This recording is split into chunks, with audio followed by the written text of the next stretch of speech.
Clara stood in the dusty parking lot, staring at the crumbling mountain lodge, her 4 exhausted children pressed against her sides. The lawyer's words still echoed in her mind. Your late uncle left you the old Pinecrest Hotel. It looked like a cruel joke. Peeling paint, broken windows, a sagging roof threatening to collapse under the weight of decades. She had been hoping for something, anything, to feed her children after losing everything. Instead, she inherited a rotting monument to failure, a building the entire town whispered was cursed and worthless. But as her youngest daughter tugged at her worn coat and pointed to a faded sign barely visible through the overgrown vines, Clara noticed something strange. Why had 3 different real estate companies called her within hours of the reading? What could possibly make developers so desperate to buy this decaying wreck? What secret was hidden within these crumbling walls that someone was willing to kill to keep buried? The air in the law office of Sterling and Associates smelled of old leather, lemon furniture polish, and something else Clara Morrison could not quite name, the sterile scent of other people's finished lives. She sat in a stiff-backed chair that seemed designed to remind visitors they did not belong, her 4 children pressed close on either side of her like a small, nervous flock seeking shelter. Jake, at 10 years old, sat rigid and watchful, his serious brown eyes taking in every detail of the wood-paneled room. Emma, 9, chewed her lower lip, her worn backpack clutched protectively on her lap. Noah, 8, could not stop his leg from bouncing, a constant anxious rhythm that vibrated through the shared armrest. Lily, the youngest at 7, held Clara's hand with a grip that had not loosened since they entered the building an hour ago. They had taken 3 buses to get here, leaving their temporary shelter at the YMCA before dawn, and Clara had spent the entire journey trying to manage the fragile, desperate hope that this inheritance, whatever it was, might be the answer to the impossible question of how to feed and house her children. The lawyer, a thin man named Peterson with rimless glasses and a mouth that seemed incapable of smiling, cleared his throat and read from the document in a voice devoid of warmth or encouragement. To my niece, Clara Morrison, I leave the entirety of my property known as the Pinecrest Hotel, located in Ridgemont, Montana, including all structures, land, and appurtenances thereto. Clara felt her heart leap for a single foolish moment. A hotel, an actual building, something with walls and a roof. But then she saw Peterson's expression. It was the look of a man delivering news of a terminal diagnosis, a practiced mask of professional sympathy that barely concealed his pity. He slid a folder across the polished mahogany desk, and Clara opened it with trembling fingers, finding a single faded photograph of a massive timber and stone structure that might have been grand 50 years ago but now looked like something slowly being consumed by the forest around it. Peterson explained in his flat, dismissive tone that the property had been vacant for 3 years, that there were likely back taxes, that the structure was almost certainly not habitable, and that she should consider her options carefully before making any decisions. As they left the office, the late autumn sun casting long shadows across the city sidewalk, Clara noticed something strange tucked into the back pocket of the document folder. 3 business cards, all from different real estate development companies, each with a handwritten note offering to purchase the property immediately, sight unseen, for cash. She paused on the steps, her children clustering around her, and looked at the cards with a growing sense of unease that she could not explain. If the hotel was truly worthless, a crumbling ruin in the middle of nowhere, why were 3 separate companies so eager to buy it before she even saw it? The question hung in the cold air like a whisper of something larger, something hidden, something that would change everything. The journey from the city to the mountains took 8 hours in Clara's ancient van, a 1998 Ford that coughed and shuddered with every incline, its engine wheezing like a dying animal as they climbed higher into the Montana wilderness.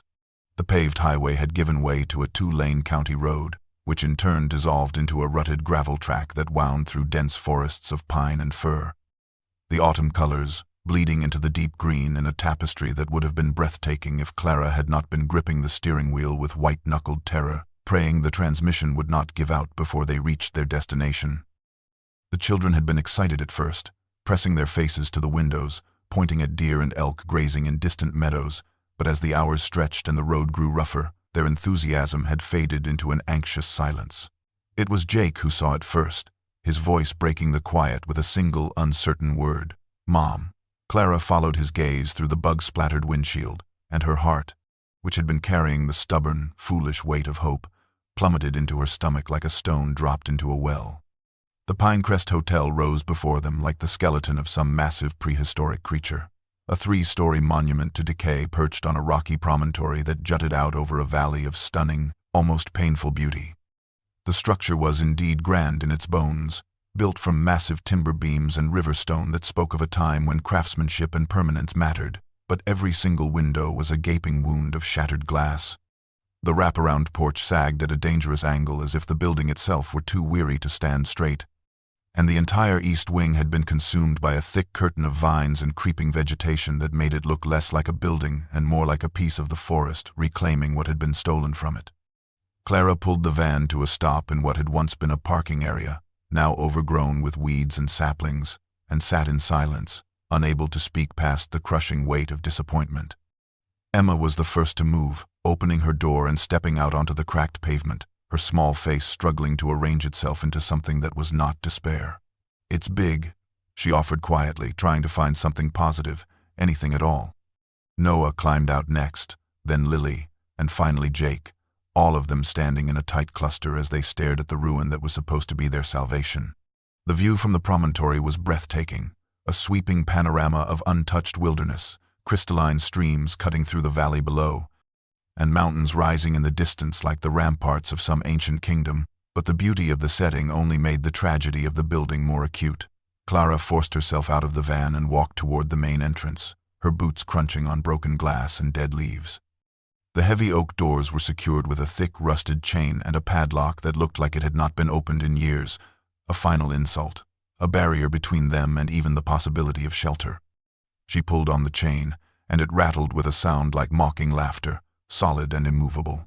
Clara was making her way around the perimeter of the building, stepping carefully over fallen timbers and testing the ground for stability, when she heard the sound of an approaching vehicle cutting through the mountain silence. A white county truck with official markings pulled into the clearing, kicking up dust and gravel as it came to an abrupt stop beside her van. The man who climbed out was broad-shouldered and thick around the middle, wearing a county inspector's uniform that strained at the buttons. His face already set in an expression of hostility before he even reached her. "You, Clara Morrison?" he demanded, not offering a hand, not offering even the pretense of courtesy. His name tag read Morris, and his small eyes were hard and calculating as they swept over her and the children, who had gathered nervously near the van. Clara straightened her spine, summoning a confidence she did not feel. I inherited this property from my uncle, Thomas Brennan. I'm the legal owner." Morris let out a short, humorless bark of laughter. "Legal owner of a condemned building, maybe. This structure has been red-tagged for 3 years, lady. It's not safe, not habitable, and you and your kids are trespassing on county-condemned property. I could fine you right now. Have you arrested for endangering minors?" The threat landed like a physical blow, and Clara felt her breath catch in her throat. "We just arrived. We haven't even been inside yet. I have the deed right here." She fumbled in her jacket pocket for the folder Peterson had given her, but Morris waved it away with an expression of contempt. "I don't care what some city lawyer gave you. This property is a liability, a danger to the community, and frankly, you'd be smart to cut your losses and get out while you can. There's a company, Vanguard Development Corporation, that's been trying to acquire this land for years for a conservation project. They're offering fair market value, cash, no questions asked. You should take it and go back to wherever you came from." His words were delivered with the practiced ease of a speech he had given before. But there was something underneath the official tone, something that sounded less like advice and more like a command. Clara felt a flicker of anger cut through her fear. "I'll consider my options, thank you. But this is my property, and I have a right to be here." Morris's expression darkened, his jaw tightening. "You're making a mistake, a big one. This land has a way of eating people up and spitting them out. Your uncle found that out the hard way." He turned without another word, climbed back into his truck, and drove away, leaving a cloud of dust and the unmistakable taste of a threat hanging in the air.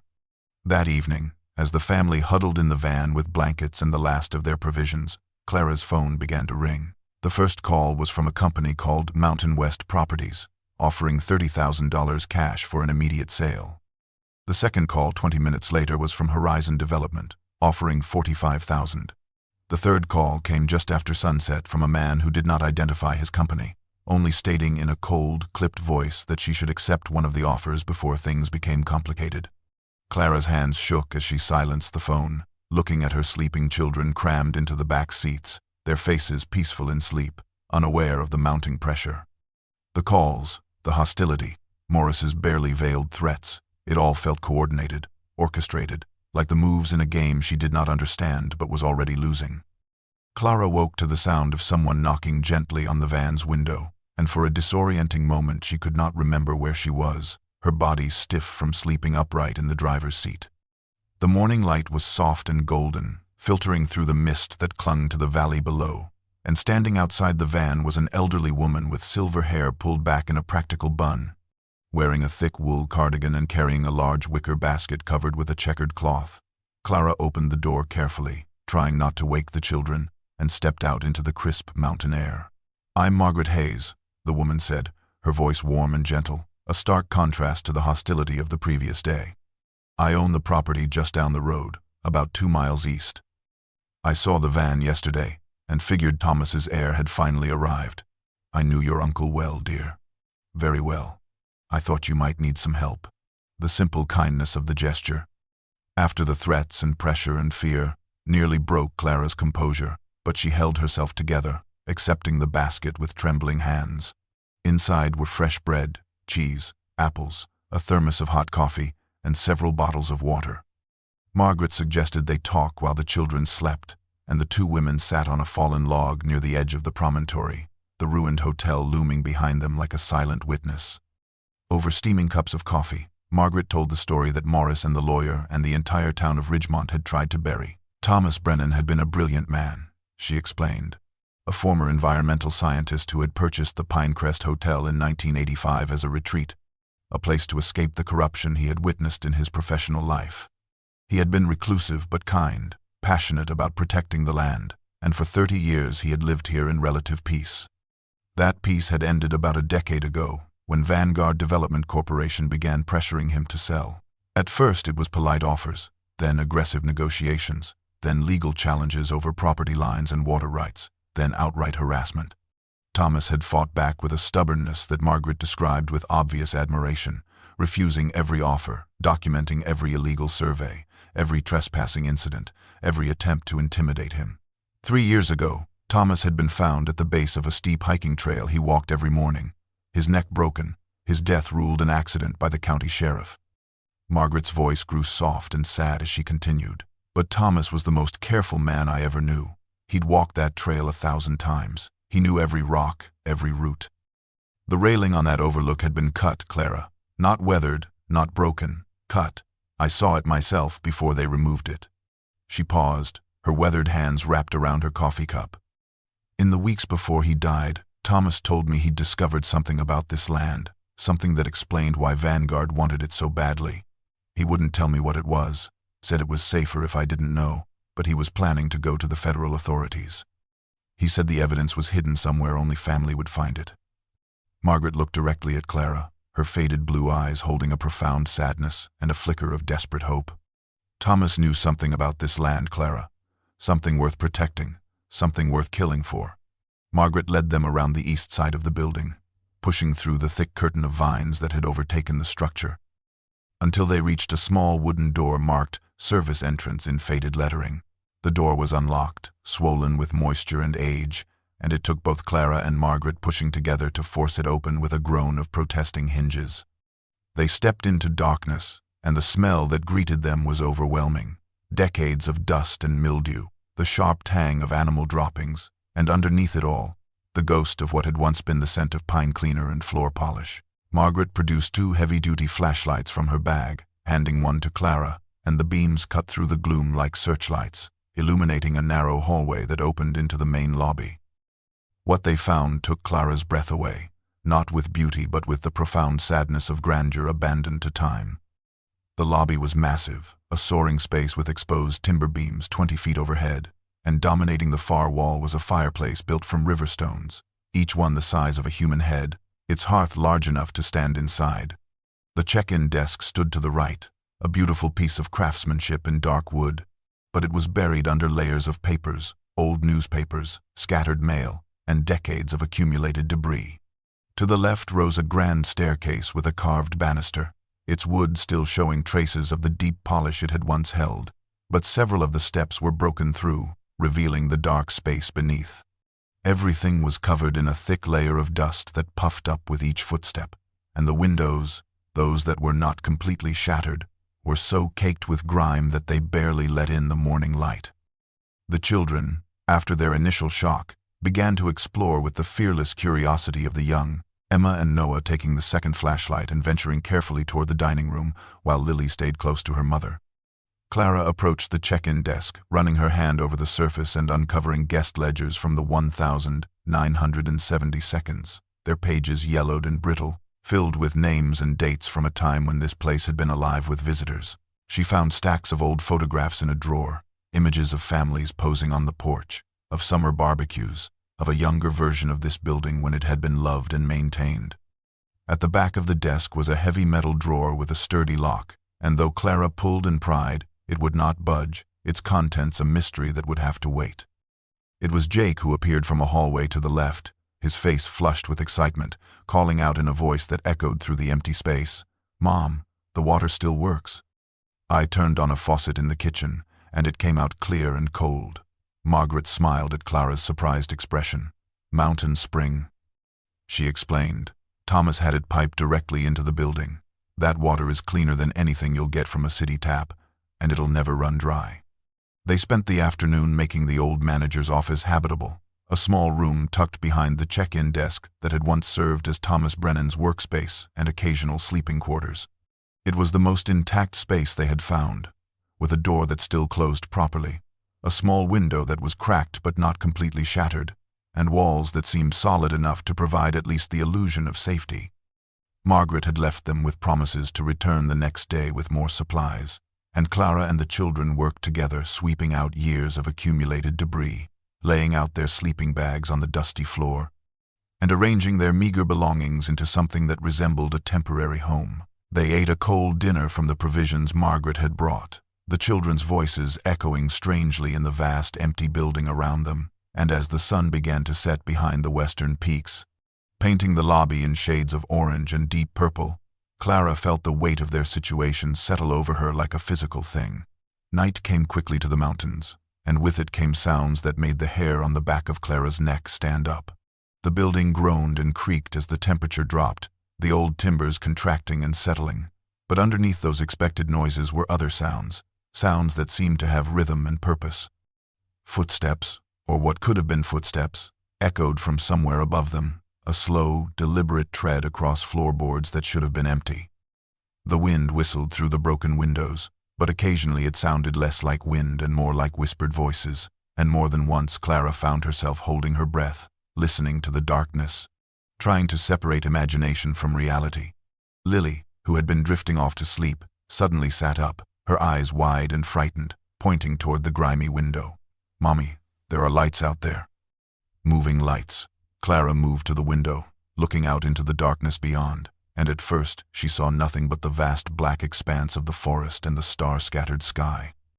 "It's just your imagination, sweetheart. There's nothing out there."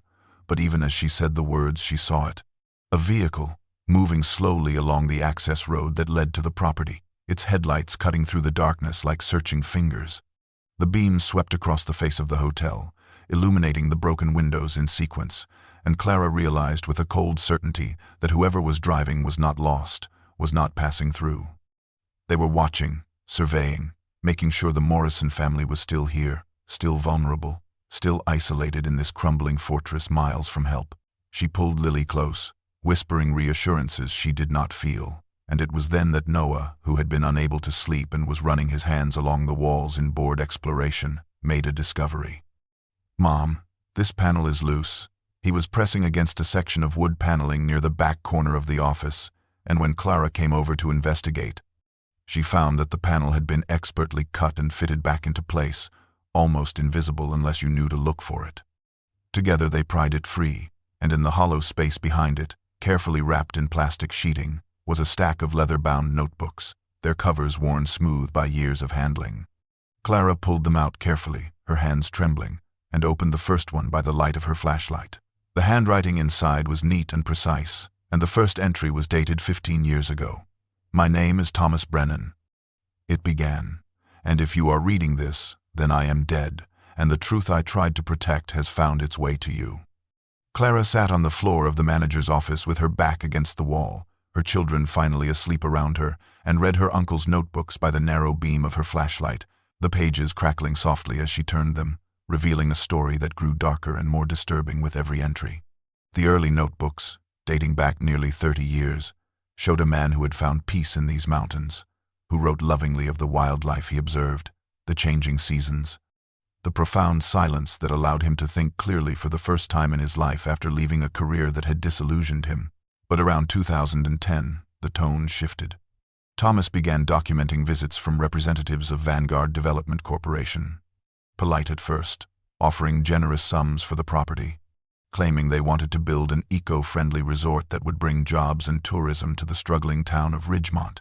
He had refused, and the offers had increased, doubled, tripled, and with each refusal, the tactics had changed.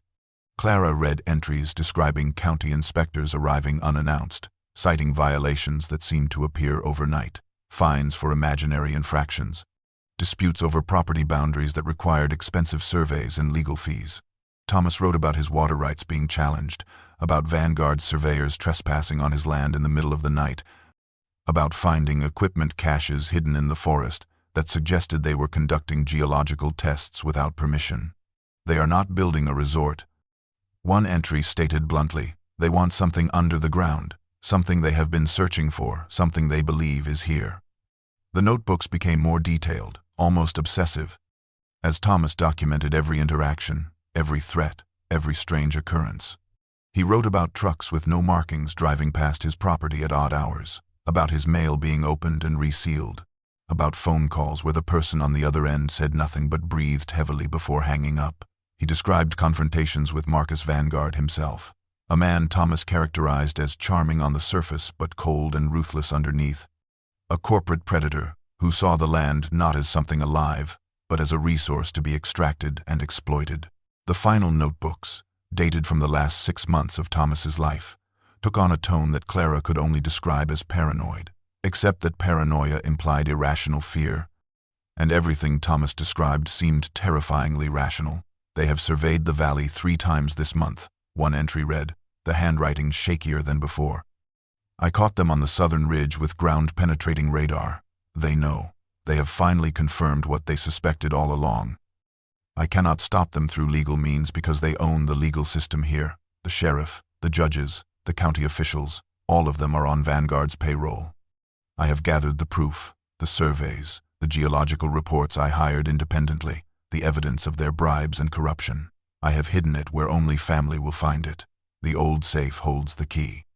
If they come for me, if something happens, whoever inherits this land must know the truth and must take it to the federal authorities. This is bigger than me now. The entry was dated 3 weeks before his death. The next page was blank, and Clara sat in the darkness, her heart pounding, understanding with absolute certainty that Thomas Brennan had not fallen from that hiking trail. He had been pushed. The drive into Ridgemont took 40 minutes on the winding mountain road, and Clara left the children with Margaret, who had arrived at dawn with fresh bread and the offer to stay with them while Clara ventured into town for supplies. Ridgemont was not much of a town, really, just a single main street with a handful of buildings clustered together like survivors huddling for warmth, a general store, a diner, a post office, a gas station, and a few other structures that looked like they had been slowly dying since the 1,980 seconds. Clara parked her van in front of the general store, a weathered wooden building with a faded sign that read Anderson's Groceries and Sundries, and as she walked through the door, a bell chimed overhead, announcing her arrival to the 3 customers inside and the man behind the counter. The conversation stopped immediately, all eyes turning toward her with expressions that were not quite hostile but were certainly not welcoming, a careful, studied neutrality that felt more threatening than open anger. She gathered what she needed, moving through the narrow aisles, aware that she was being watched, that her every movement was being catalogued and judged. When she approached the counter with her basket of supplies, the owner, a heavy-set man with thinning hair and suspicious eyes, began ringing up her items without a word. "I'm Clara Morrison," she said, trying to sound friendly, trying to break through the wall of silence. I inherited the Pinecrest Hotel from my uncle, Thomas Brennan. Did you know him? The man's hands paused for the briefest moment before continuing their work. Everyone knew Thomas, kept to himself mostly. Tragic what happened to him, falling like that. That trail can be dangerous if you're not careful. The response came too quickly, too smoothly, like a line from a script he had memorized. I heard he was very familiar with that trail. Clara pressed, watching his face carefully. I heard he walked it every day for years. The man shrugged, his expression carefully blank. Accidents happen. Mountains are dangerous places. You planning to stay out there long? It was not a question born of curiosity, but of something else. Something that felt like a threat disguised as conversation. I'm considering my options, Clara replied, pulling out her credit card to pay. The man looked at the card, then shook his head. Machine's broken, cash only today. Clara felt a flicker of frustration. The sign on the door says you accept credit cards. Sign's old, machine's been acting up, cash or check. She did not have enough cash, and she knew it. But before she could respond, another customer approached the counter, a local woman with a bag of groceries, and the owner immediately brightened. Taking her credit card and processing it with the supposedly broken machine without any problem at all. The message was clear, deliberate, and impossible to misinterpret. Clara put the supplies back, item by item, her face burning with humiliation and anger, and walked out of the store. She tried the diner next, hoping for a meal and perhaps some different answers, but the waitress who took her order was equally rehearsed, equally cold. Thomas had been a hermit. His death was an accident. She should really consider selling the property because it was a money pit, and Vanguard Development made fair offers. At the post office, at the gas station, everywhere she went, the story was the same, word for word, as if the entire town had been given a script and told to stick to it. As she drove back up the mountain, her hands gripping the steering wheel with white-knuckled intensity, Clara understood with chilling clarity that she had no allies in Ridgemont, that the town had chosen its side long ago, and that she and her children were utterly alone. While Clara was enduring the cold hostility of Ridgemont, Emma was exploring the upper floors of the hotel, with the careful curiosity of a 9-year-old who had learned early in life that the world did not give up its secrets easily. Margaret had told the children they could explore as long as they stayed together and avoided the obviously dangerous areas, the places where floorboards had rotted through or ceilings had collapsed, and Emma had convinced her brothers to follow her up the grand staircase, stepping carefully over the broken steps, testing each board before putting her full weight on it. The second floor was a long hallway lined with guest rooms, most of them in various states of decay, their doors hanging open like mouths frozen in silent screams. But at the very end of the hall was a set of double doors, grander than the others, and when Emma pushed them open, she found herself in what had once been the master suite. The room was massive, taking up the entire western corner of the building, and though the furniture was covered in dust and the wallpaper was peeling in long strips, she could see that it had once been beautiful. The focal point was a wall of floor-to-ceiling windows, now mostly shattered but still offering a breathtaking view of the valley below, the morning light streaming in and illuminating the dust motes that danced in the air like tiny stars. There was a 4-poster bed frame, a writing desk, and against the far wall, a massive antique wardrobe made of dark wood that had somehow survived the years better than most of the other furniture. Emma approached the wardrobe, drawn by something she could not name, and when she pulled open its creaking doors, she found it empty, except for a few wire hangers and the smell of old cedar.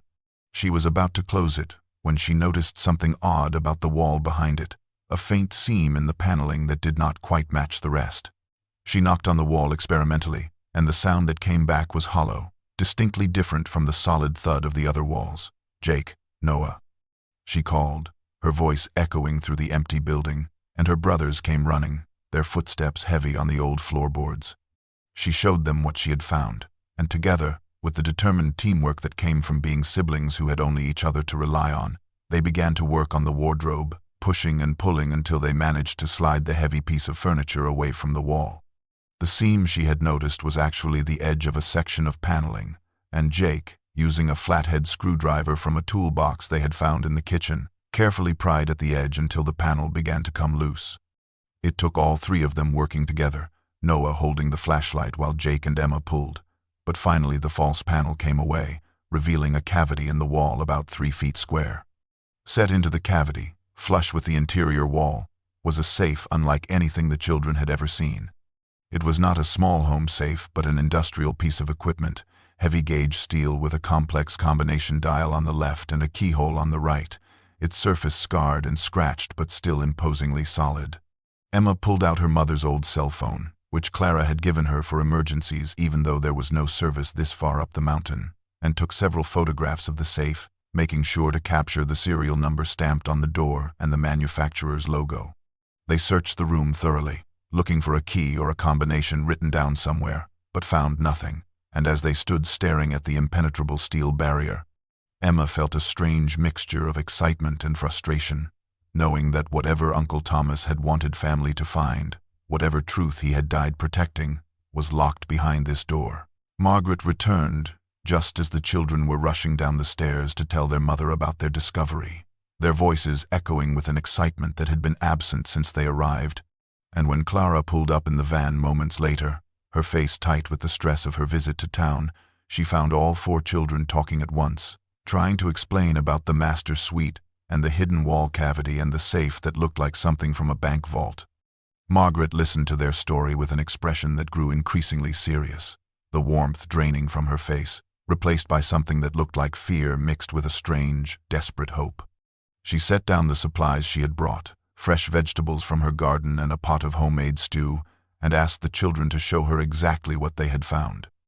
They led the adults up the grand staircase, Emma taking point like a tour guide, and when they reached the master suite and Margaret saw the safe exposed behind the displaced wardrobe, she went very still, her weathered hand reaching out to touch the cold steel surface as if greeting an old friend. "He told me about this," she said softly, her voice barely above a whisper.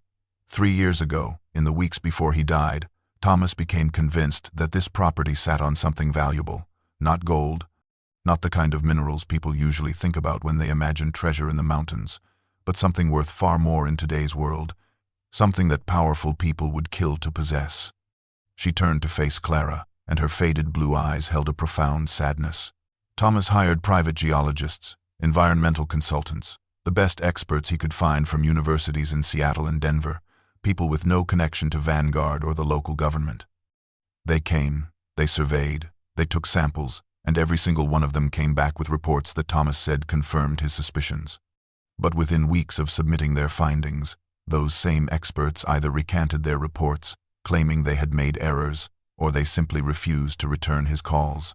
One of them, a geology professor from Montana State, called Thomas late one night and told him to stop, to let it go, that men in suits had visited his home and made it clear what would happen to his family if he continued to help.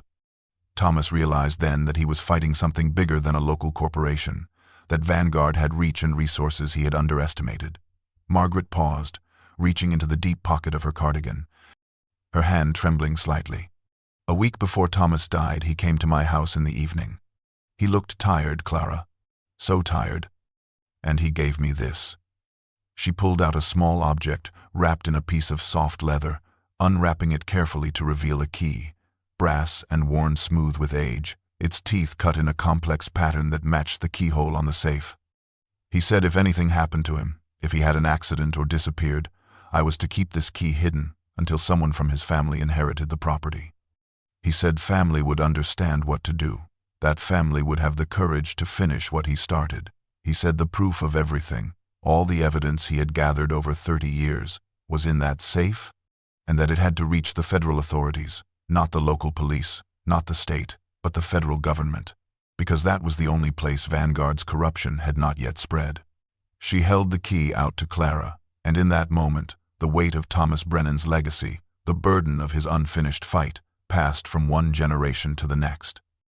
Clara took the key from Margaret's trembling hand, the brass warm from being clutched so tightly, and knelt before the safe with a sense of ceremony, of crossing a threshold from which there would be no return. She inserted the key into the lock, and it slid in with a smooth precision that spoke of expert craftsmanship, and when she turned it, she heard the satisfying click of tumblers falling into place. The combination dial was next, and Margaret, her voice steady despite the emotion on her face, recited the numbers Thomas had made her memorize. 14776, his mother's birthday, Margaret explained. Clara spun the dial carefully, right to 14, left past 14 to 7, right again to 76. And on the final number, she heard a deep mechanical clunk from within the safe's body. She pulled the handle, and the heavy door swung open on well-oiled hinges, revealing the secret Thomas Brennan had died to protect. Inside was a single large waterproof case, the kind used by the military or serious outdoorsmen, its seal intact and a layer of fine dust on its surface, suggesting it had not been opened in years. Clara lifted it out carefully, its weight substantial, and carried it to the dusty writing desk by the window where the light was better. The children crowded around, even little Lily standing on tiptoe to see, as Clara unlatched the case and lifted the lid.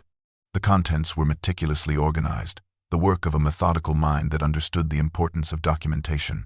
On top was a stack of geological survey reports, official documents from various firms, their pages filled with dense technical language, charts, and data tables that meant nothing to Clara at first glance.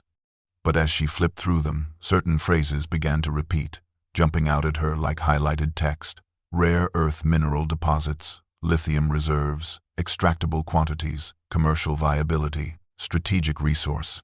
Beneath the reports were topographical maps of the property and the surrounding valley, and these had been covered in Thomas's neat handwriting, annotations and circles and arrows connecting different points, creating a picture of something vast hidden beneath the surface. There were dozens of photographs, aerial shots of the land, close-ups of rock formations, images of survey equipment, and pictures of men in business suits standing on this very property, their faces clear enough to identify. At the bottom of the case was a USB drive in a protective sleeve, and written on the label in Thomas's careful script were the words, "Evidence, federal level only. Do not trust local authorities." But it was the handwritten letter, placed on top of everything else, as if it were meant to be read first, that made Clara's hands begin to shake.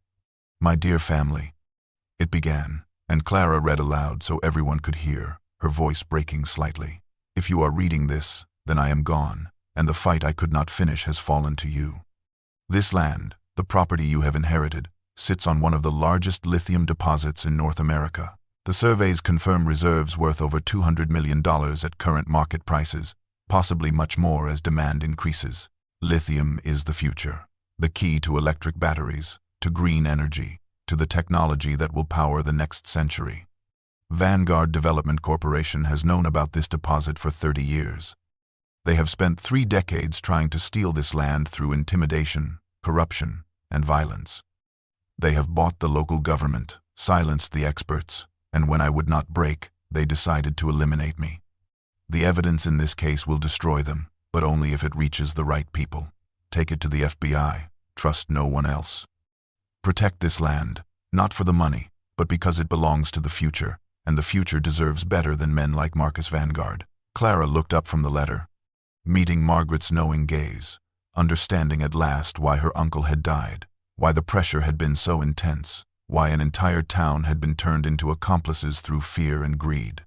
The sleek black SUV arrived the next morning just as Clara and the children were finishing a simple breakfast of oatmeal and apples, the sound of its powerful engine cutting through the mountain silence like a knife.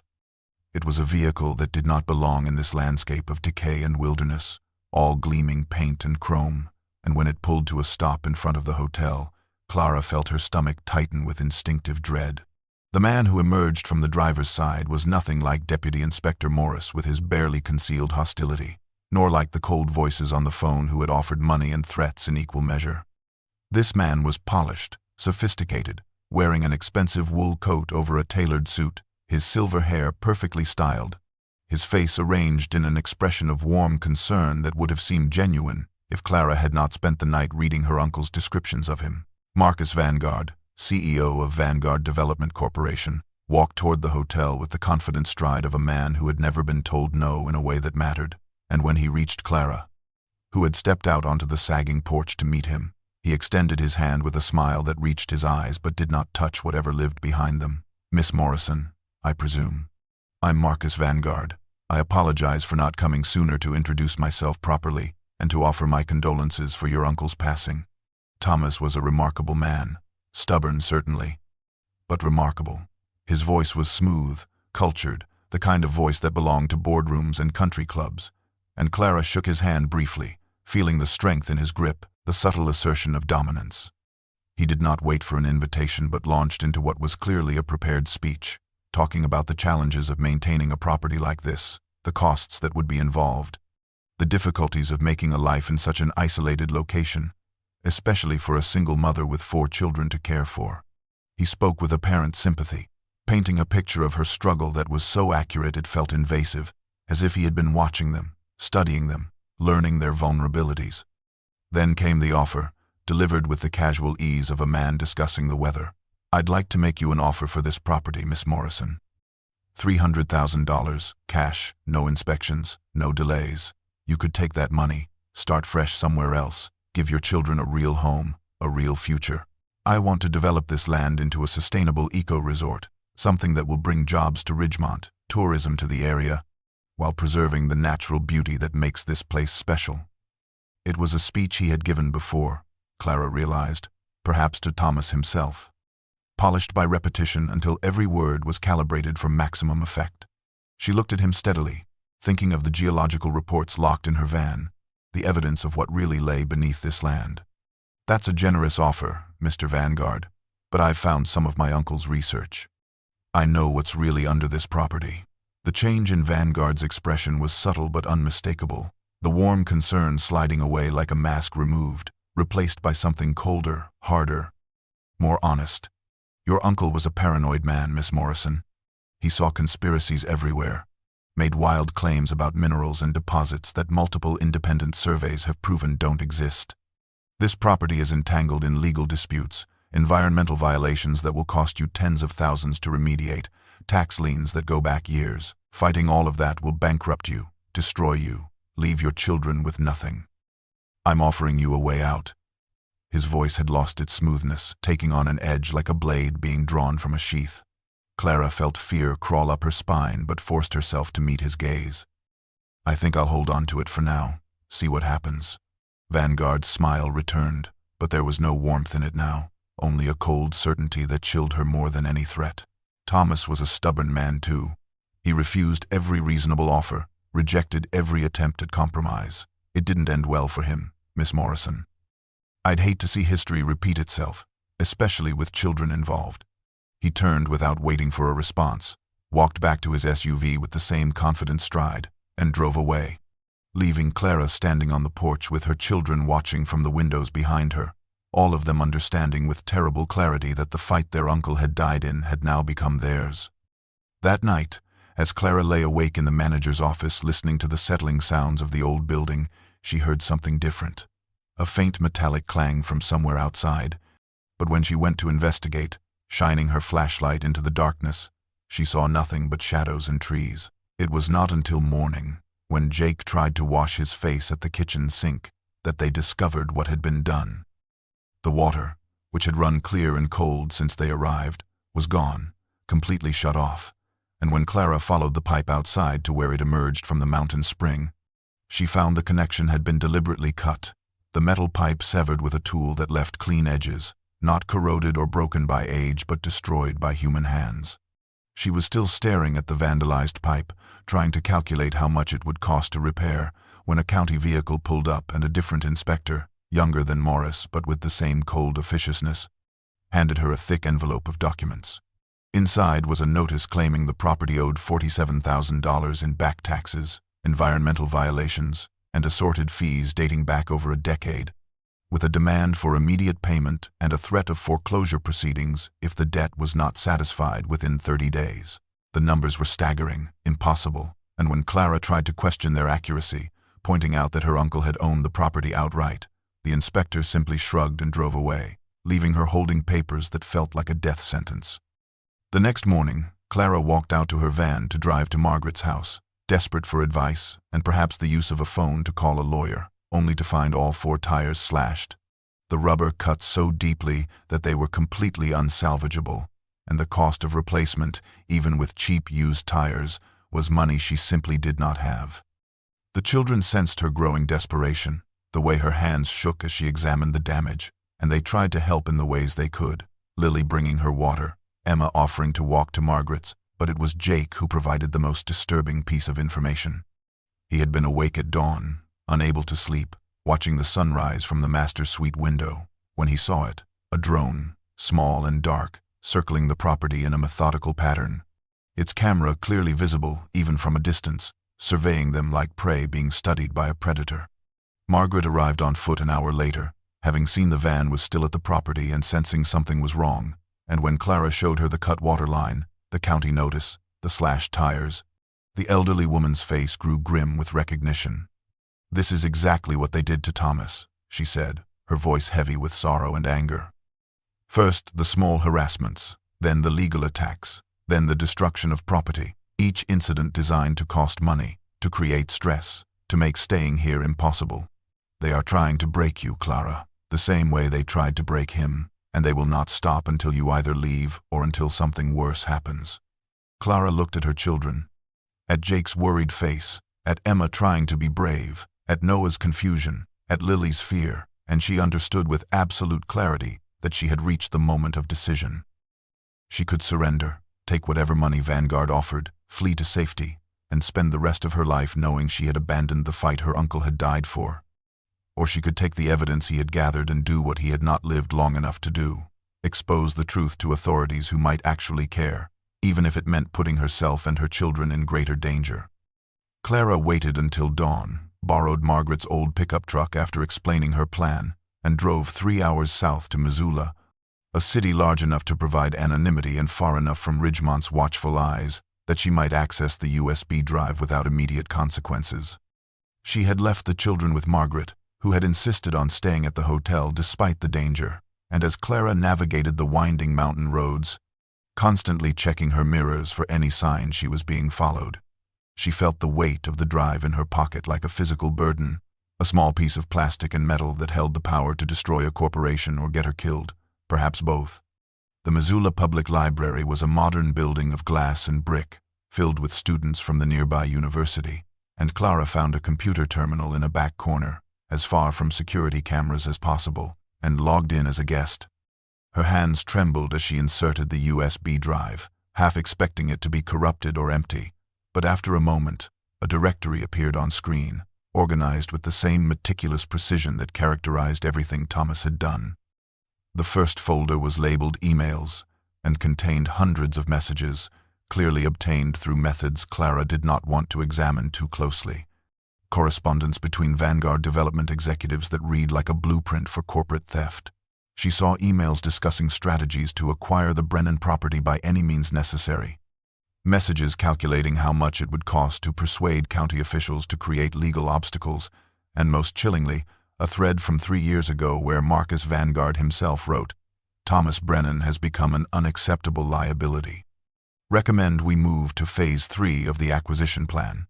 There was no explanation of what Phase 3 meant, but the date of that email was 2 weeks before Thomas's death. The second folder contained photographs, hundreds of them, showing Vanguard survey teams conducting illegal geological tests on Thomas's property, their equipment clearly visible, the dates and GPS coordinates embedded in the image metadata proving they had trespassed repeatedly over a period of years. There were pictures of core samples being extracted, of ground-penetrating radar equipment, of men in hard hats examining rock formations, all taken with a telephoto lens by someone who had been watching and documenting every violation. The third folder held geological reports, the real ones, not the sanitized versions that had been submitted to county authorities, and these confirmed everything Thomas had claimed. Lithium deposits of extraordinary purity and quantity, rare earth elements, minerals worth hundreds of millions of dollars, possibly more, all buried beneath land that Vanguard had been trying to steal for 3 decades. But it was the fourth folder, labeled simply Audio, that made Clara's blood run cold. There were dozens of files, recordings of phone conversations, in-person meetings, transactions that should never have been recorded, and as Clara listened through headphones, she heard the voices of county officials, including Sheriff Morrison and Deputy Inspector Morris, discussing payments from Vanguard, agreeing to harass Thomas, coordinating the legal attacks that had made his life unbearable. One recording, dated a month before Thomas's death, featured Marcus Vanguard himself discussing the Brennan problem with someone whose voice Clara did not recognize. And Vanguard's words were unambiguous. "If he will not sell and will not be silent, then we need a permanent solution, something that looks natural, an accident." Thomas had been building a federal case, Clara realized, compiling evidence with the patience and precision of a man who understood that he was fighting an enemy with unlimited resources. And he had been so close to finishing, so close to exposing the conspiracy, when they had killed him. Clara's hands shook as she created accounts on 3 different secure cloud storage services and uploaded copies of everything, encrypting each backup with passwords only she would know, ensuring that even if the physical drive was destroyed, even if she was silenced, the evidence would survive. Clara sat in the library for another hour, going through Thomas's notes more carefully, looking for any name that suggested an ally, someone he had trusted in his long fight against Vanguard. And she found it on a page dated 2 years before his death, a simple notation that read David Chen, Seattle, Environmental Law, the only honest one. She used the library computer to search for him, finding a small practice specializing in environmental justice cases, indigenous rights, and corporate accountability. And she called the number with a sense of desperate hope, not knowing if this man would even remember Thomas or care about a case from a dead client. The receptionist put her through after a brief hold, and Chen's voice, when he answered, was cautious, professional, the tone of a man who had learned to be skeptical of strangers bearing stories of corruption. Clara explained who she was, that she had inherited Thomas Brennan's property, that she had found evidence her uncle had compiled, and Chen's response was measured, almost dismissive. "Miss Morrison, I spoke with your uncle twice, years ago. He was convinced of a conspiracy, but he never provided concrete evidence, and frankly, cases like this require more than suspicion and paranoia." Clara felt her hope wavering but pressed on. "I have the evidence, Mr. Chen. Emails, photographs, audio recordings, geological surveys. My uncle was building a federal case, and I think it got him killed. I've uploaded everything to a secure cloud account. I can give you access right now." There was a pause, and she could hear the sound of typing. "Send me the link." She did, her fingers flying over the keyboard, and then she waited, listening to silence punctuated by the faint sounds of Chen clicking through files, his breathing growing faster, more intense, as he absorbed what Thomas had spent years compiling. When he spoke again, his voice had changed completely, the skepticism replaced by something that sounded like awe mixed with anger. "Miss Morrison, this is extraordinary. This is prosecutable. Your uncle documented a criminal conspiracy that spans 3 decades, involves dozens of people, and the audio recordings alone would be enough to bring RICO charges." He paused, and Clara heard more typing. "The lithium deposits, the geological surveys, do you understand what you have here? Lithium is not just valuable, it's strategic. Electric vehicle batteries, grid storage, the entire green energy revolution depends on lithium, and domestic sources are incredibly rare. What your uncle found is not worth 200 million, Miss Morrison. At current market prices, with projected demand, this deposit could be worth $500 million, possibly more, and Vanguard knew it. Which is why they were willing to murder to get it." Clara felt the room spin slightly, the enormity of the situation crashing over her like a wave. Chen continued, his voice taking on a harder edge. "I need to be honest with you. Vanguard Development Corporation has deep political connections, lobbyists in Washington, friends in state governments. Taking them on will be dangerous, expensive, and there is no guarantee of success. But what they've done, what they did to your uncle, represents everything I became a lawyer to fight. I will take your case pro bono, Miss Morrison. We will file in federal court, we will seek criminal prosecution, and we will make sure your uncle's death was not in vain." Clara felt tears of relief and gratitude burning in her eyes, but Chen's next words froze her. "But you need to understand something. The moment we file, you become a direct threat to very powerful people. Where are you right now?" She told him about the library in Missoula, about her children back at the hotel with Margaret. "Listen to me carefully," Chen said, his voice urgent. "Do not go back there. It's too dangerous. Vanguard knows you have the evidence by now. They're watching, and if you return to an isolated location, I cannot protect you." Clara had taken Chen's advice and driven straight from Missoula to Seattle, a 12-hour journey through mountain passes and endless highway, to meet with him in person and sign the legal documents that would set everything in motion, leaving the children in Margaret's care with strict instructions to stay inside, stay together, and not open the door for anyone. Margaret had moved into the hotel with them, sleeping in the manager's office, her presence, a small comfort but hardly a defense against what was coming. It was dusk on the second day of Clara's absence, when Jake, who had taken to keeping watch from the upper windows like a sentry, saw the vehicles approaching. 3 trucks, dark and unmarked, moving slowly up the access road without headlights, and he knew with the instinct of a child who had learned early that the world was dangerous, that this was not a friendly visit. He grabbed Emma and Noah, pulling them toward the master suite where Lily was playing with a worn stuffed animal, and Margaret, seeing his face, understood immediately. "The closet," she whispered, pointing to a large storage closet in the hallway outside the suite, and they all squeezed inside, Margaret pulling the door almost closed but leaving a crack just wide enough to see through. They heard the front door being kicked in, the sound of splintering wood echoing through the building, followed by heavy footsteps and harsh voices giving orders. 3 men, all wearing black ski masks and work gloves, spread through the hotel with military precision, and Jake, watching through the crack, realized they were not random vandals but professionals conducting a search.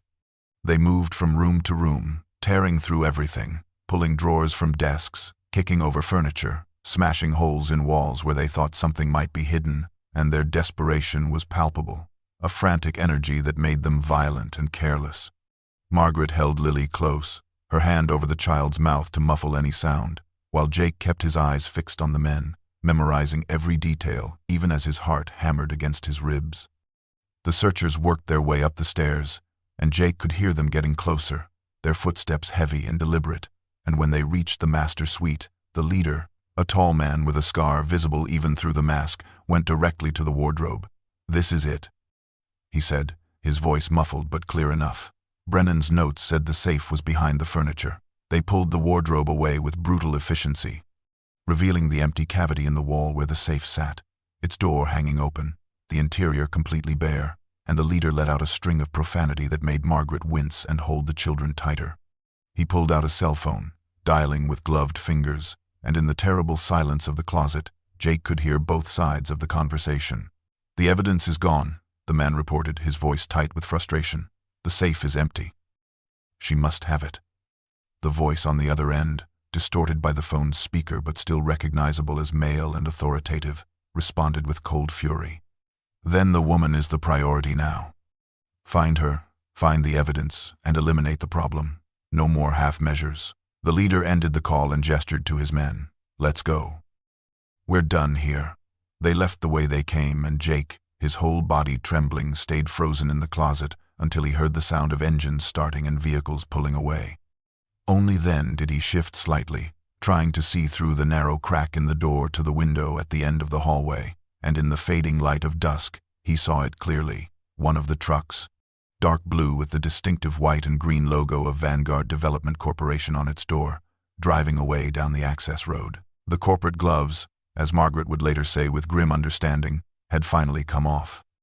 David Chen moved with the speed and precision of a man who had been preparing for this fight his entire career, and within 6 hours of Clara's panicked phone call about the break-in, he had filed an emergency injunction in the United States District Court for the District of Montana, a document that ran to 47 pages and included selected excerpts from Thomas Brennan's evidence. Emails discussing illegal acquisition strategies, photographs of unauthorized surveys, audio recordings of bribery, and geological reports confirming the lithium deposits. The filing requested immediate federal protection for Clara Morrison and her minor children, a temporary restraining order against Vanguard Development Corporation and its agents, and a formal investigation into allegations of conspiracy, bribery, corruption, and murder. Chen also did something that would have been professionally risky under normal circumstances, but was strategically brilliant given the danger his client faced. He released the filing to the press the moment it was submitted, ensuring that the evidence would be public before Vanguard could attempt to suppress it. The story broke first on environmental news websites, then spread to business media, and within hours, it was everywhere, the headlines screaming variations of the same explosive revelation. Whistleblower evidence reveals corporate conspiracy to steal $200M mining rights. Montana developer accused of decades-long corruption and murder. Secret lithium deposit sparks. Federal investigation. The details were sensational enough to capture national attention. A reclusive environmentalist documenting corporate crime for 30 years. His suspicious death. A struggling single mother inheriting the evidence. a powerful corporation with political connections caught on tape discussing bribes and violence. Cable news picked up the story, environmental groups issued statements of support, and social media exploded with outrage and analysis. Within 24 hours, the narrative had shifted completely, and Vanguard Development Corporation found itself under a spotlight it had spent 3 decades avoiding. The FBI response was swift and overwhelming, a testament to how seriously the federal government took allegations of this magnitude, especially when they involved strategic mineral resources critical to national security. 8 agents arrived in Ridgemont by helicopter, descending on the small town like an invading force, and they did not request cooperation from the local sheriff or county officials, but instead treated them as subjects of investigation. Sheriff Morrison was questioned for 6 hours, his office searched, his financial records subpoenaed. Deputy Inspector Morris was placed on administrative leave. The mayor, the county commissioners, the town council members who had all remained silent about Thomas's harassment, they all suddenly found themselves facing federal investigators with recording equipment and subpoena powers. Vanguard's stock price, which had been trading at a respectable $42 per share, plummeted by 30% in a single day, wiping out hundreds of millions in market value, as investors fled a company now associated with bribery and murder. Marcus Vanguard held an emergency press conference outside the company's headquarters in Billings, standing behind a podium with the Vanguard logo, his expensive suit and practiced smile unable to hide the desperation in his eyes. He denied everything, calling the allegations baseless, the evidence fabricated, and Thomas Brennan, a disturbed individual with paranoid delusions. But his voice lacked conviction. His hands trembled slightly as he gripped the podium, and when reporters shouted questions about the audio recordings and the emails, he cut the conference short and fled inside.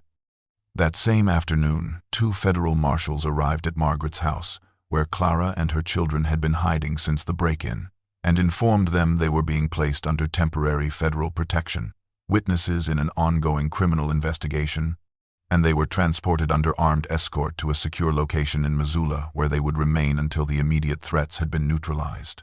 The presence of federal investigators in Ridgemont had the effect of sunlight on shadows, and the carefully constructed facade of silence and complicity that had protected Vanguard Development Corporation for 3 decades began to crumble with astonishing speed. County Inspector Morris was the first to fall, arrested at his home on charges of accepting bribes and obstruction of justice. The evidence against him pulled directly from Thomas Brennan's audio recordings, and as he was led away in handcuffs, his face a mask of defeated resignation, other town officials began to understand that their cooperation with Vanguard would no longer shield them from consequences. The sheriff, a man who had ruled Ridgemont with the quiet authority of someone who believed himself untouchable, submitted his resignation rather than face the federal inquiry into how he had investigated Thomas's death, or rather, how he had failed to investigate it, ruling it an accident within hours despite obvious evidence of foul play. The cracks in the wall of silence spread rapidly, and within days, people who had avoided Clara, who had refused her business, who had repeated the scripted lies about Thomas being a paranoid hermit, began to approach her with shame-faced apologies and their own stories of intimidation. The owner of the general store, Anderson, came to Margaret's house where Clara was staying under protection, his hat literally in his hands, his weathered face creased with guilt. He explained in a halting voice that Vanguard had threatened to foreclose on his business loan, which they held through a subsidiary bank, if he provided any assistance to the Morrison family, that he had been given explicit instructions to make their lives difficult, to refuse credit, to spread the narrative that they should sell and leave. A waitress from the diner admitted she had been told her daughter, who worked as a receptionist at Vanguard's offices, would lose her job if she showed kindness to the family. A contractor revealed that Vanguard had promised him the renovation work on the eco-resort they claimed to be building, a contract worth hundreds of thousands of dollars, but only if he helped ensure Clara felt unwelcome and isolated. The stories poured out, a flood of confessions from people who had been trapped between their own survival and their consciences, and each story painted the same picture. Vanguard had not controlled Ridgemont through violence alone, but through economic coercion, through the systematic exploitation of a town that depended on them for employment, contracts, loans, and the promise of future development. Margaret, sitting with Clara as the parade of apologetic townspeople continued, finally explained what Thomas had discovered but never lived to prove. "Your uncle understood," she said quietly. that Vanguard had turned this entire town into accomplices by making them financially dependent. They employed 60 people directly, another 100 through contractors and subsidiaries. They held mortgages through their banking partners. They funded the school programs. They sponsored the town festivals. Thomas tried to warn people, tried to show them they were being bought. But when you are barely surviving, when your children's futures depend on staying in good standing with the only major employer in 100 miles, morality becomes a luxury you cannot afford. She paused, her eyes sad but understanding. I do not excuse what they did, the silence they maintained while your uncle was harassed and killed, but I understand it. Vanguard did not just bribe a few officials, Clara. They built an entire economic system designed to ensure compliance, and they did it so gradually, so carefully, that by the time people realized they were trapped, it was too late to escape without losing everything.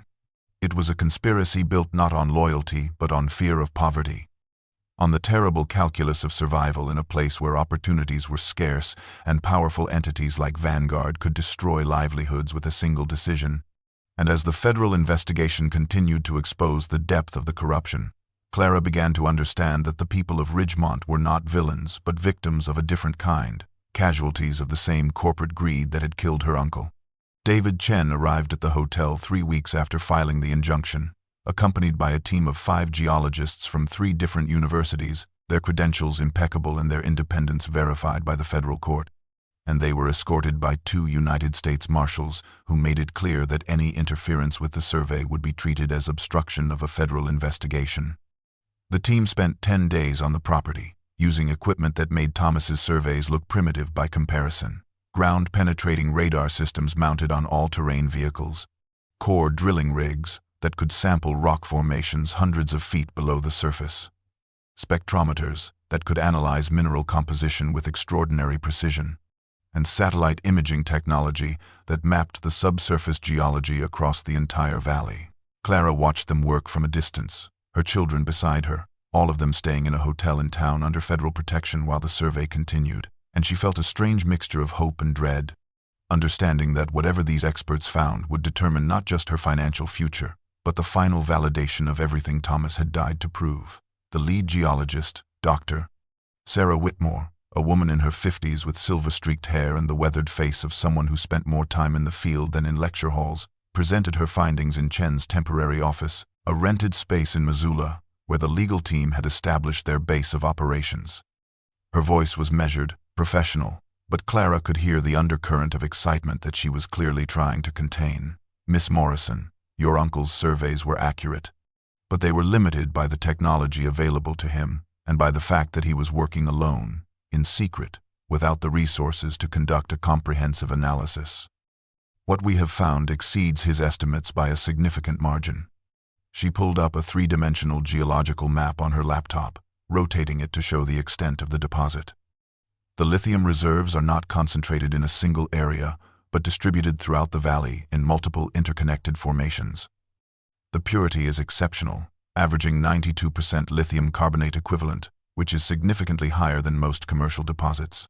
More importantly, we found substantial quantities of rare earth elements, neodymium, dysprosium, and terbium, minerals that are critical for electric motors, wind turbines, and advanced electronics, and are currently almost entirely imported from China. Dr. Whitmore paused, meeting Clara's eyes. Conservative valuation, accounting for current market prices, extraction costs, and regulatory compliance, puts the total mineral rights at $340 million, possibly higher if demand continues to increase as the electric vehicle market expands. Clara felt the number hit her like a physical force, unable to process the enormity of it. But Dr. Whitmore was not finished. There is something else you need to understand, Miss Morrison. 20 years ago, extracting these minerals would have required open-pit mining, massive environmental destruction, toxic waste ponds. But new in-situ leaching technologies, combined with selective extraction methods, mean this deposit can be harvested with minimal surface disruption, no toxic runoff, and a fraction of the environmental impact. This is not just a valuable resource, it is a responsible resource. Exactly the kind of domestic supply America needs to transition to clean energy without relying on foreign sources controlled by adversarial nations.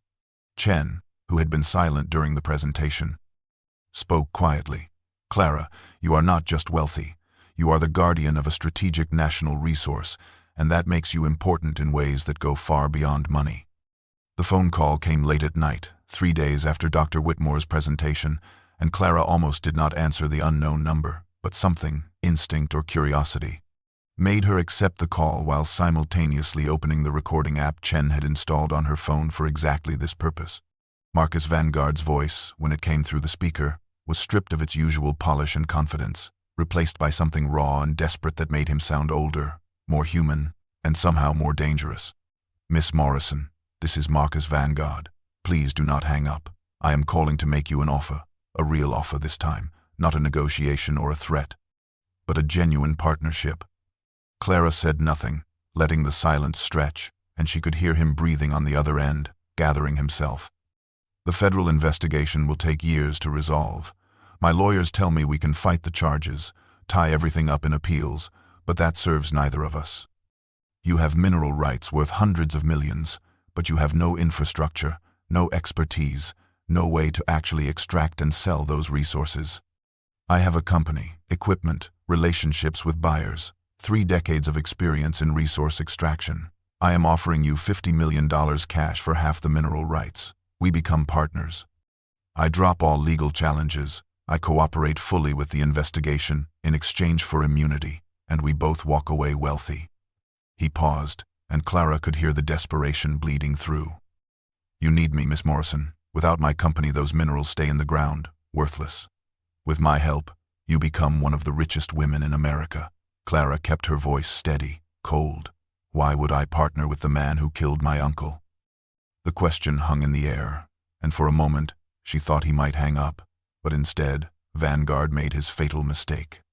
Your uncle's accident wasn't. It was not supposed to happen that way. It was Morris, the inspector. He was supposed to just scare Thomas, make him understand we were serious. But Morris got carried away, and by the time I found out what he had done, it was too late to stop it, and covering it up was the only option. The words tumbled out in a rush, a confession born of exhaustion and desperation, and Clara felt her heart hammering as she realized what she had just captured. Vanguard seemed to realize his error almost immediately. What I mean is, the rumors about your uncle, they were exaggerated. The investigation was thorough. But the damage was done, the truth spoken and recorded. And Clara ended the call without another word. She immediately sent the recording to Chen, who called back within minutes, his voice tight with barely controlled excitement. Clara, this is it. This is the confession we needed. He just admitted to knowledge of the murder and participation in the cover-up. Marcus Vanguard has sealed his own fate.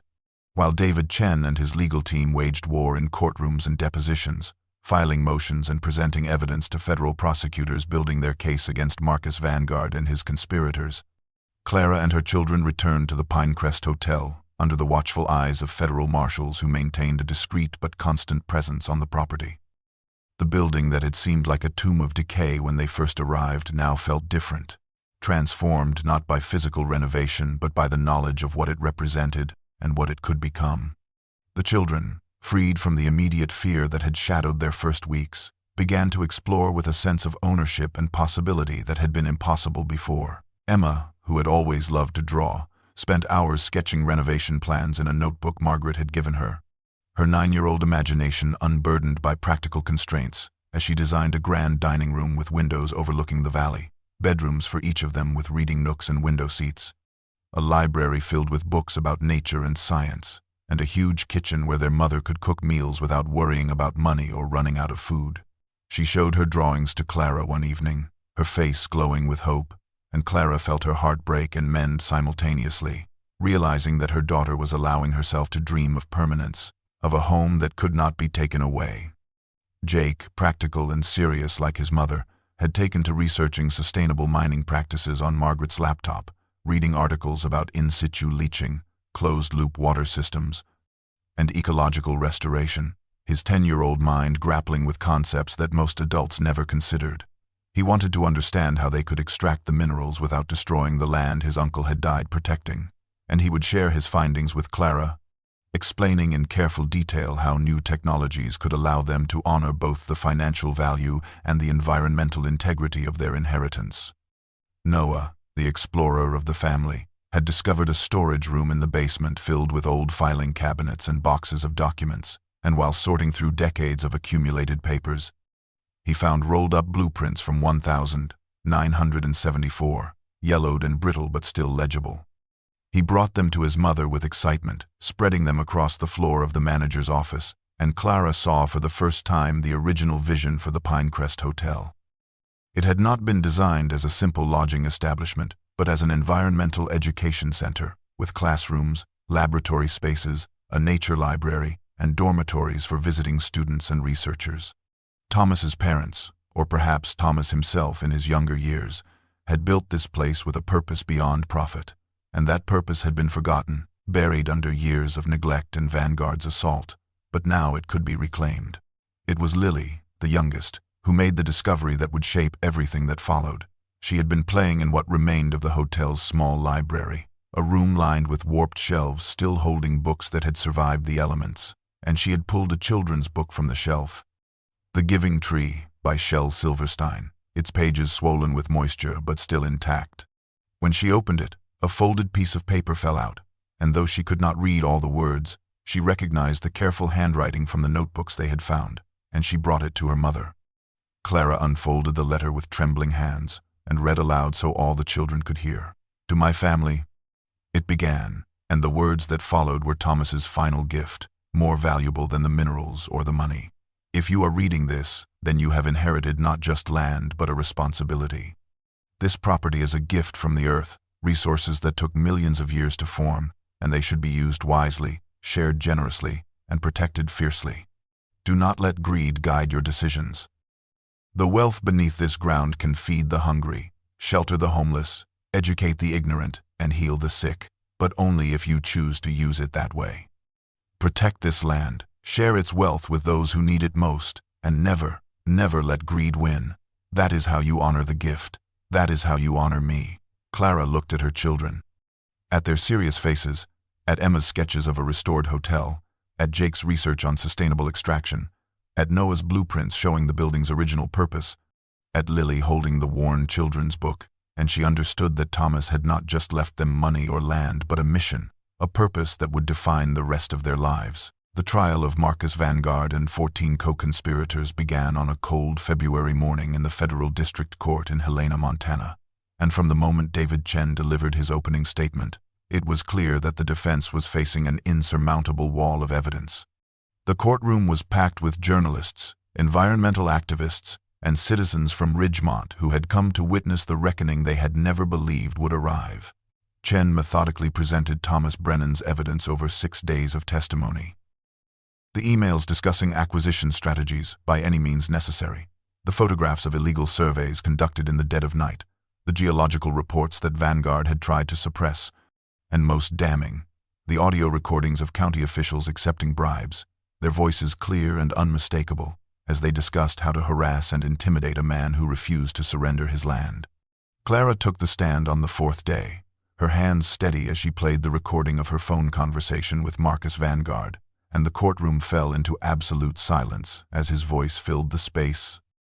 Admitting that Thomas's accident was not supposed to happen that way, that Inspector Morris had gotten carried away, that covering it up had been the only option, the defense, attorneys, a team of expensive suits from a white shoe firm in New York, tried to argue that the recording was taken out of context, that Vanguard had been speaking hypothetically, that there was no direct evidence linking him to Thomas's death. But their arguments felt hollow, desperate, like trying to hold back a flood with bare hands. The townspeople of Ridgemont testified one after another, describing the systematic coercion they had endured, the threats to their livelihoods, the impossible choice between their consciences and their survival. And with each testimony, the picture of Vanguard's empire became clearer. Not a business, but a protection racket. Not development, but theft dressed in corporate language. The trial's turning point came on day 9, when a former Vanguard executive named Robert Hastings, who had been granted immunity in exchange for his testimony, took the stand.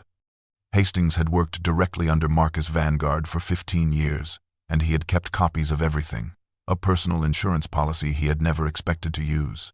He described in clinical detail how Vanguard had personally ordered what he called Phase 3 of the Brennan acquisition, how he had specifically instructed Morris to create an accident on the hiking trail Thomas walked every morning, how Morris had cut through 3/4 of the safety railing support posts so that it would collapse under weight but appear weathered from a distance. Hastings produced emails, text messages, and his own contemporaneous notes documenting Vanguard's premeditation, his obsession with acquiring the property, and his cold calculation that Thomas's death would be ruled an accident by the corrupted local authorities. The jury deliberated for less than 4 hours before returning guilty verdicts on all counts: conspiracy to commit murder, murder for hire, bribery of public officials, wire fraud, and racketeering. Marcus Vanguard, who had ruled his empire with charm and ruthlessness for 3 decades, sat stone-faced as the verdicts were read, but when the judge sentenced him to 25 years in federal prison without possibility of parole, his composure finally shattered, and he aged a decade in the span of a single moment. The conviction of Marcus Vanguard eliminated the immediate threat, but it created a new challenge that kept Clara awake at night, staring at the ceiling of the manager's office where she and her children still slept. What to do with wealth beyond anything she had ever imagined? The mineral rights were legally hers, valued conservatively at $340 million, a number so large it felt abstract, disconnected from the reality of her life. And she found herself paralyzed by the weight of the decision, terrified of making the wrong choice, of betraying her uncle's legacy or corrupting her children with the very greed Thomas had warned against.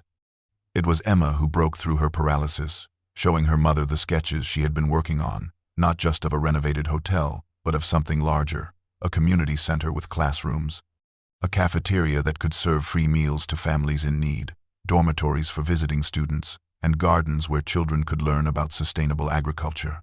Jake added his own vision, explaining with the earnest intensity of a 10-year-old who had spent weeks researching that they could partner with an ethical mining company, one that used clean technologies and employed local workers with fair wages, creating jobs that would last for decades and would not depend on anyone's willingness to look the other way while crimes were committed. Noah, ever the explorer, suggested they could create scholarships for kids in Ridgemont, give them opportunities to go to college or learn trades, break the cycle of poverty that had made the town so vulnerable to Vanguard's exploitation. Even Lily, in her simple 7-year-old way, had an idea, suggesting they fix up the hotel so other families who did not have homes could stay there and be safe. Clara listened to her children, these 4 resilient souls who had inherited their uncle's sense of justice without ever meeting him, and she understood that the answer had been in front of her all along. Written in Thomas's final letter, share its wealth with those who need it. With David Chen's help, she established the Brennan Foundation, a non-profit organization that would manage the mineral extraction and distribution of the profits according to a mission statement that Thomas himself could have written. The foundation partnered with TerraGreen Mining, a relatively small company with an impeccable environmental record and a commitment to worker safety and community investment, negotiating a contract that gave the foundation 60% of the net profits from the lithium and rare earth extraction. That 60% would be divided into 3 equal streams: environmental conservation, funding the protection and restoration of wilderness areas throughout Montana, creating wildlife corridors and supporting research into sustainable land management, educational scholarships, providing full funding for any child from Ridgemont or the surrounding county to attend college, vocational school or trade apprenticeship programs, with no strings attached and no requirement to return to the area, and economic development, investing in local businesses, infrastructure, and job training programs that would create employment not dependent on any single corporation's goodwill, building an economy resilient enough to resist future exploitation. The remaining 40% of the profits would support Clara's family, ensuring her children would never face the poverty and desperation that had defined their early years, and would fund the complete restoration of the Pinecrest Hotel, transforming it back into the environmental education center it had been designed to be, a place where Thomas's vision could finally be realized. The legal documents were signed on a spring morning, and as Clara put her name on the final page, she felt the weight she had been carrying since that first day in the lawyer's office finally lift, replaced by something lighter, something that felt like purpose. Spring arrived in the Montana mountains like a promise fulfilled, the snow melting to reveal the first green shoots of new growth, and with it came the transformation of the Pinecrest Hotel from a monument to decay into a testament to redemption. The restoration began in April, and Clara insisted that every decision honor both her uncle's environmental values and the community that had been held hostage by Vanguard's greed. The construction crew was composed entirely of workers from Ridgemont and the surrounding towns, men and women who had been unemployed since Vanguard's collapse, given not just jobs but dignified work at fair wages. The materials were sourced sustainably, reclaimed timber from old barns for the new floors, locally quarried stone to repair the fireplace and foundation, energy-efficient windows that preserved the building's historical character, and a solar array installed on the south-facing slope to power the entire facility. Clara and her children watched from Margaret's house as the building they had first seen as a ruin slowly became something beautiful, the broken windows replaced with glass that caught the mountain light, the sagging porch rebuilt with railings strong enough to last another century, the vines cleared away to reveal the structure's bones, solid and true beneath the decay. By September, the Pinecrest Hotel had been reborn as the Thomas Brennan Environmental Education Center, honoring the original blueprints Noah had discovered. The main floor featured classrooms equipped with modern technology, a laboratory for studying local ecology, and a library filled with books on environmental science and conservation. The second floor held comfortable dormitories for visiting students and researchers, and the third floor, the master suite Emma had first discovered, became the Morrison family's home, a space filled with light and the constant presence of the valley spread below them. One wing was dedicated to a museum documenting Thomas Brennan's 30-year fight against corporate corruption, displaying his journals, his photographs, and the evidence that had brought down an empire. Margaret Hayes was hired as the center's first director, her lifetime of knowledge about the region and her connection to Thomas making her the perfect guardian of his legacy. The grand reopening took place on a brilliant October afternoon, attracting attention far beyond Montana, with the Secretary of the Interior herself delivering a speech praising Clara's stewardship and calling the center a model for how private land and public good could coexist. The ceremony concluded with the 4 Morrison children cutting the ribbon together, Jake and Emma holding one side, Noah and Lily the other. Their scissors meeting in the middle as cameras flashed and the assembled crowd applauded, and the smiles on their faces were genuine pride, the joy of knowing they had helped build something that would outlast them all. 1 year after receiving the inheritance that had seemed like a curse disguised as a blessing, Clara Morrison stood on the restored wraparound porch of the Pinecrest Hotel, a steaming cup of coffee in her hands, watching the morning sun paint the valley in shades of gold and amber. Below in the meadow, her children moved with the confident ease of young people who had found their place in the world. Jake, now 11, was leading a group of visiting students on a nature walk, pointing out plants and animal tracks with the enthusiasm of someone sharing treasures, his voice carrying faintly on the breeze as he explained the delicate balance of the mountain ecosystem. Emma had set up her easels near the edge of the promontory, teaching an art class to local children, showing them how to capture the sweep of the landscape, the way light transformed stone and water into something that demanded to be preserved, if not in reality then at least on canvas. Noah, ever the engineer, was checking the solar panels and water filtration systems that kept the center running sustainably, his 8-year-old face serious with concentration, as he noted readings in a logbook, already dreaming of improvements and innovations. Lily, the youngest, worked in the memorial garden they had planted in Thomas's honor. Her small hands, gentle as she tended native wildflowers and placed fresh stones on the simple marker that bore his name and the words he had lived by: protect the land, share its wealth, never let greed win. The hotel that had looked worthless, that an entire town had been taught to fear and avoid, was now a thriving center of learning and community, hosting 200 students each month, providing employment for 30 local workers, and distributing scholarships that had already changed dozens of young lives. Clara understood now what her uncle had known, what he had tried to preserve through 3 decades of harassment and threats, what he had ultimately died protecting. True wealth was not measured in the dollars buried beneath the ground, but in the legacy you left, in the lives you touched, in the future you helped build. The land that Vanguard had tried to steal, that they had killed for, now served its highest purpose, nurturing the next generation while honoring the sacrifice of the man who had refused to let greed win. And in that purpose, Clara had found not just security for her children but meaning for herself, a reason to wake each morning with gratitude rather than fear, understanding at last that she had inherited far more than property. She had inherited a mission, and she would spend the rest of her life proving herself worthy of it.